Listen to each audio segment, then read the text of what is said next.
Dostlar, sizlerмен бірге Ертана Teacher және бүгін біз логикалық есептер бойынша есептер шығарамыз. Жәнегі сабағымызды бастаймыз. Және бүгін бізде бірінші есеп. Осында бізге қызық есеп берілген екен. Бізде байқасаңыздар, мына жерде плюс тұр. Демек біз 12 плюс x тең 3y деп аламыз. Себебі мына 12x пен 3y-тің қосындысы бізге 3y деген нәтижені береді. Және сол сияқты мына жерде 23 плюс y тең 32-ке тең. Одан кейін бізде 9 плюс z тең x-ті береді. Яғни осы жүйені шығару арқылы біз z-тің мәнін табуымыз керек. Енді мына жерде байқағанымыздай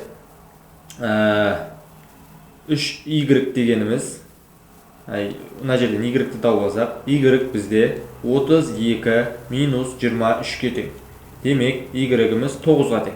Енді осы жерге қою арқылы біз x-ті тауып аламыз. Демек, 12 плюс x тең 3 көбейту 9. Демек, 12 плюс x бізде 27-ге тең. Демек, x тең 27 минус 12, x тең 15 болады.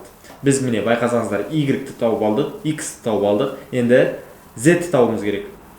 Бізде z-ті тауып үшін 9 плюс z тең x-қа, 9 плюс z тең 15-ке. Енді қандай санды 9-ға қосқан кезде бізде 15 тең болады? Әрине, ол z тең 6. Және біздің жауабымыз 6 болады. Келесі бізге осындай қызық есептер берілген. 7 есеп, және осы 7 есепті шығарып көрейік. Бізде 289, 169 деген сандар берілген. Яғни осы бір заңдылықты табу керек. Байқасаңыздар, 289-дан 169 азайтамыз. 120 болады. Және 169-дан 109 азайтсақ 60 болады. 109-дан 79-ді азайтсақ бізде 30 болады. 79-дан 64-ді азайтқан кезде 15 шығады. Байқасаңыздар, 120, 60, 30, 15 еселік сандар. Демек, 120-дан бастап 2-ге бөлініп келе жатыр. Демек, біздің келесі санымыз 64-тен азайтамын 15-ті бөлемін 2-ге. Демек, 64-тен азайтамын 7,5-ті. Демек, бұл жерде бізде шығады 56,5 шығады. Міне бізде ол Б жауабы. Енді келесі есеп бізде 4, 6, 10, 18, 34, x 130 және y. Байқасаңыздар, бұлай плюс 2, бұлай плюс 2, плюс 4, плюс 8, плюс 16, және на жақ уже плюс 32, бұла жақ плюс 64, және мына жер 128 болады. Яғни, 2-нің еселіктері болып жатыр. Бұл жерден, яғни, x-ті тауып үшін 34 плюс 32 деп аламыз. Демек, ол 66-ға тең. Ал бізде y 130 плюс 128-ге, ол бізде 258-ге тең. Енді y-тен x-ті азайтсақ, 258 минус 66, бұл бізде 192-ге тең болады. Ол бізде С жауап. Және келесі есеп 14 4-ке тең. 14 4-ке тең. 27 14-ке тең. 30 0-ге тең. 39 27-ге тең. 175 35-ке тең.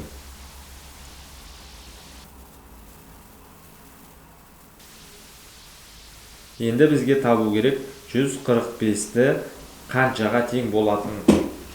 Енді байқасақ, 1 мен 4 14 цифры қалай 4 цифрын береді деген санға тоқталайық. Енді бұл түрлі тәсілдерін алып көруге болады. Мысалы, егер 1 мен 4-ті қосқан кезде 4 береді, немесе 1-дің квадраты қосам 4-дің квадраты деген сияқты көптеген тәсілдер алып келуге болады. Бірақ біздің жағдайда 1 мен 4-ті көбейткен кезде ғана 4 шығады. Енді мына жерде 2 мен 7-ні көбейткен кезде 14 шығады. 3 пен 0-ді көбейткенде 0 шығады. Демек бізде ең соңғы жауап 145, 1 көбейту 4 көбейту 5, бұл бізде 20-ға тең болады. Демек бізде дұрыс жауап А-ға тең. Және одан кейін кесеп 25 10-ға тең, 234 24-ке тең, 15 5-ке тең, 50 0-ге тең, және 431-ді тап. Және бұл тура жаңағы үшінші есепке ұқсайды.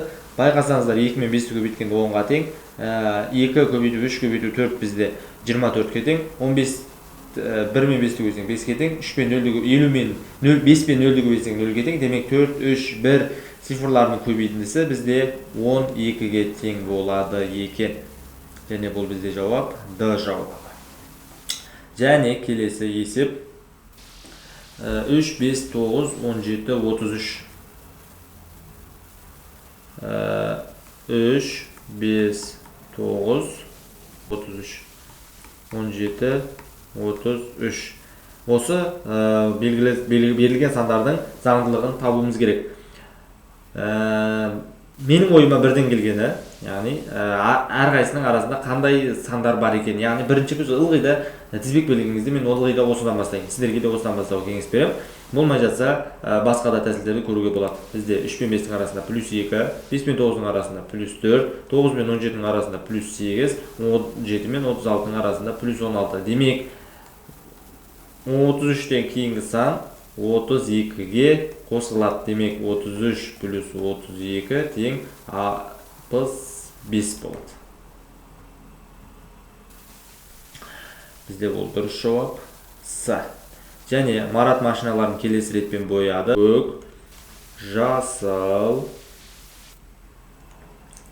қызыл, қара, сары.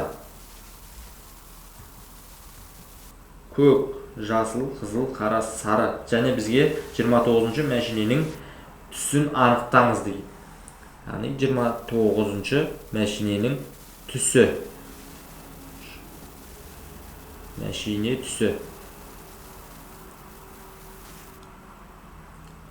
Байқасаңыздар, бізде 5 түс бар. Яғни бізде 6-шы түс қайтадан көк болады. Яғни біз 29-ды 5-ке бөлеміз. Неге? Себебі әр 5 саннан кейін, әр 5 түстен кейін қайтадан цикл басталады, яғни қайтадан цикл айналып келеді. Яғни біз 29-ды 5-ке бөлу арқылы бізде қанша цикл орындалғаны табылады, және бұл қалдық сандары осы 5 түстің қай түске тиесілі екені анық болады. 29-ды 5-ке бөлсек бізде ол 5-ке тең, 29-дан 5 азайтсақ 25, қалдық 4. Яғни біздегі 29-шы мәшиненің түсі ол қара болады екен. Және келесі есеп бізде осында бір сандар жүйесі берілген. Байқасаңыздар, бір-біріне қосу арқылы біз ешқандай нәтиже ала алмаймыз. Бірақ менде бұлай істесек болады, яғни 12 мен 14-ті қосам. Ол 26-ға тең. Демек, осы заңдылықтардың бәрі сандарды қосумен анықталады деген сөз. Яғни x плюс 15 26-ға тең болады. 10 плюс 16 тоже 26-ға тең болады. Демек, x бізде 26 минус 15 11 болады. Сонда біздің дұрыс жауап Б варианты болады. Ары қарай жалғастырайық. Бізде тағы да осындай есеп беріліпті. Бізде тағы да жүйе құру арқылы шығарылады. Және мына жерде байқасаңыздар, қосу, мына жерде көбейту. Сол үшін абай болу керек. Қосу деп тұрған жерде қосамыз. Яғни Б плюс Б бізде С-ға тең. С плюс С бізде А плюс Б-ға тең. Бұл біздің бірінші жүйеміз. Екінші жүйе бойынша b көбейту b бұл a-ға тең. Енді мына жерден байқайтын болсақ 2b тең s-ға тең. Мына жерде 2s тең a плюс b-ға тең. Енді осы жерден с-ның орнына 2b-ны қоямыз. Демек 4b тең a плюс b-ға тең. Демек бізде 3b тең a-ға тең. Енді b квадрат тең a-ға.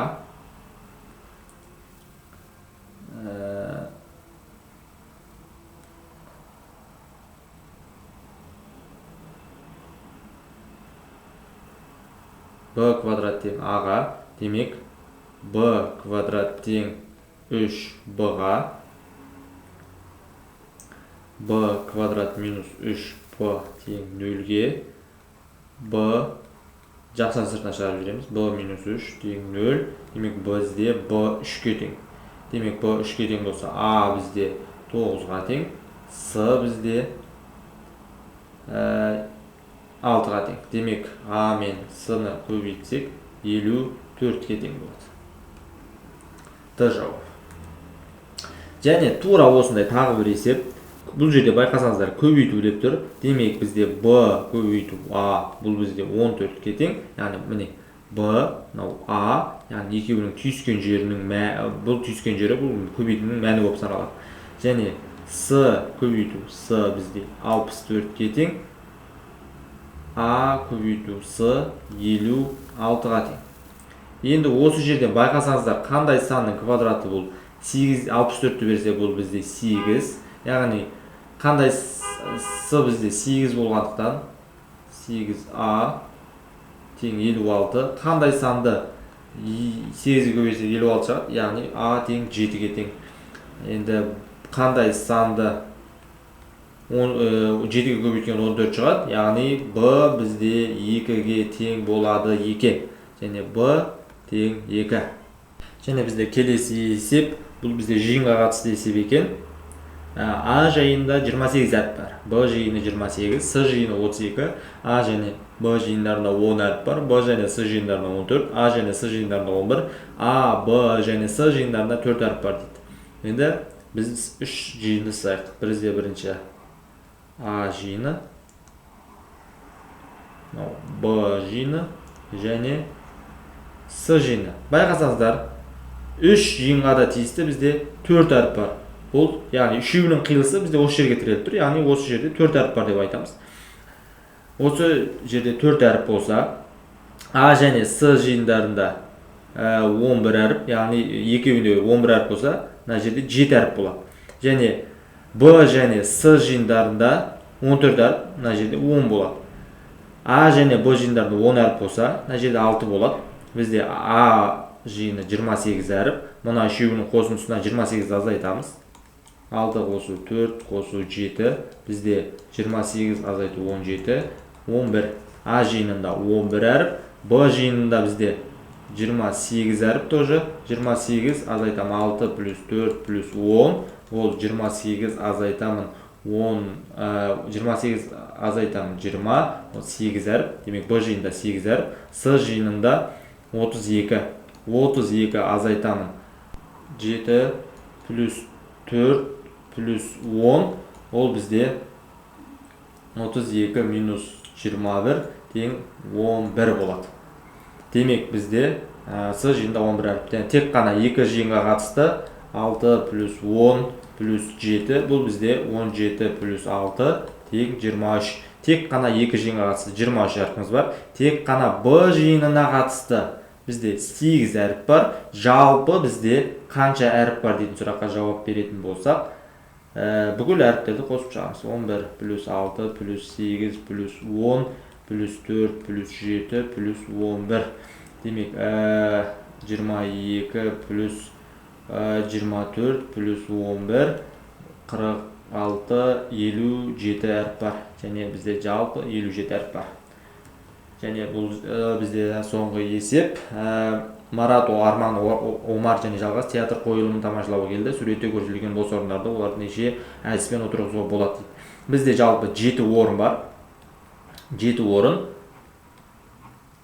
Бірақ 4 ақ бала. Демек, бізде 7 орынға, бірінші орынға 7 орын, бірінші бала 7 орында отыра алады, екінші бала 6 орында отыра алады, үшінші бала 5 орында отыра алады, төртінші бала 4 орында отыра алады. Демек, мысалы, Марат отырып қойса, бір орында, Марат сол 7 орынның любой біреуіне отыра алады.